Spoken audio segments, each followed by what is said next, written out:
চেষ্টা করতে আসে। আনন্দ গোপাল দাস বাবাজি ব্যারাকপুর।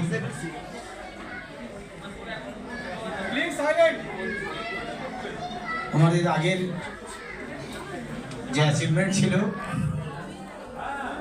সেটা ছিল গোল্ড। তো সেখান থেকে রেকর্ডিং হচ্ছে তো, না ভুল বললাম, গোল্ড হয়নি, আমাদের আগের অ্যাচিভমেন্ট ছিল সিলভার। সিলভার থেকে আমি আজকে এখানে এসেছি। এখন অনেকের মনে আমার বেস স্ট্রাকচার থেকে প্রশ্ন হতে পারে যে আপনি কেন ভেস্টিজে এলেন রোজগার করতে। আমি কোনো রোজগারে আসিনি, একটি বিশাল সংস্থা পরিচালনার দায়িত্ব আমরা ভেস্টিজে জয়েন করেছি যখন, তখন আমার একটাই বক্তব্য ছিল রেকর্ডিং হচ্ছে না, যে এখানে প্ল্যাটফর্ম তৈরি করে যে আর্নিংটা হবে। আমার তো আর্নিংয়ের দরকার নেই কিছু, কারণ আমার ফ্যামিলি নেই, বউ নেই, বাচ্চা নেই, তো আমার পয়সা দরকার কিছু। বুঝতেই পারছি আমি একটা আশ্রমে থাকি। তথাপি আমি ভেস্টিজটাকে ভালোবেসে এখানে জয়েন করেছি একটাই উদ্দেশ্য, আমার আর্নিং থেকে, আমার যে আর্নিংটা হবে এই আর্নিং থেকে আমাকে স্তম্ভ করে যদি আমি 200 মানুষকে এগিয়ে দিতে পারি আর্নিংয়ের দিকে, এটাই হবে আমার বড় পাওনা। এবং আমার জয়েনিংটা আমি সেই জন্যই করেছি। প্রথম যেদিন আমাকে ভেস্টিজ বোঝাতে যিনি গেছিলেন,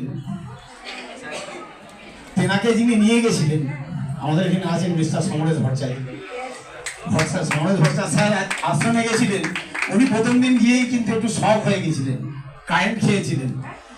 আমার আপলাইন কমলরক্ষিত যিনি ওনাকে নিয়ে গেছিলেন, তো উনি ওই কমলরক্ষিতকে প্রশ্ন করেছিলেন তুমি কোথায় নিয়ে এসছো আমাকে ভেস্টিজ বোঝাতে, আশ্রমে ভেস্টিজ বোঝাতে নিয়ে এসছো, উনি কি ব্যবসা করবেন, ভেস্টিজ করবেন? তো আমি কথাটা শুনে সমরেশ স্যারকে বলেছিলাম, স্যার আপনি টোটালটা বোঝান না আমাকে, ব্যাপারটা কি। পুরো বিজনেসটা উনি বোঝালেন, আমি বুঝলাম। আমি ওনাকে বললাম আমি একদিন সময় নেব। একদিন সময় নিয়ে আমি পুরো চিন্তাটা করলাম, ঠিক আছে আমি রোজগার নাই বা করলাম, আমি যদি 10 জনকে বুঝিয়ে, কারণ আমার কাছে প্রচুর মানুষের সঙ্গে কন্ট্যাক্ট, সারাদিন 100-150 লোকের কন্ট্যাক্ট, আমার আশ্রমের সঙ্গে যোগাযোগ আছে প্রায় 7 থেকে 8 হাজার লোকের, তাদেরও ফ্যামিলি আছে। সেটাকে যদি 4 দিয়ে গুণ করা হয়, 4 আসছে 32,000। তা আমি সঙ্গে সঙ্গে মাইন্ডটাকে সেন্ড করে দিলাম, 32,000 লোকের মধ্যে যদি ভেস্টিজ পৌঁছে দেওয়া যায়, 32,000 হয়তো করবে না, 3,200 তো করবে 10%। তা 3,200 লোককে যদি এগিয়ে দেওয়া যায় একটা রোজগারের পথে, আজকে আমাদের পশ্চিমবাংলার পরিস্থিতি কি সবাই বুঝতে পারছেন, আমরা দেখছি। তো সেইখানে যদি 32,000 লোককে যদি পৌঁছে দেওয়া যায় একটা রোজগারের জায়গায়, এটাই হবে আমার জীবনের সব থেকে বড় অ্যাচিভমেন্ট।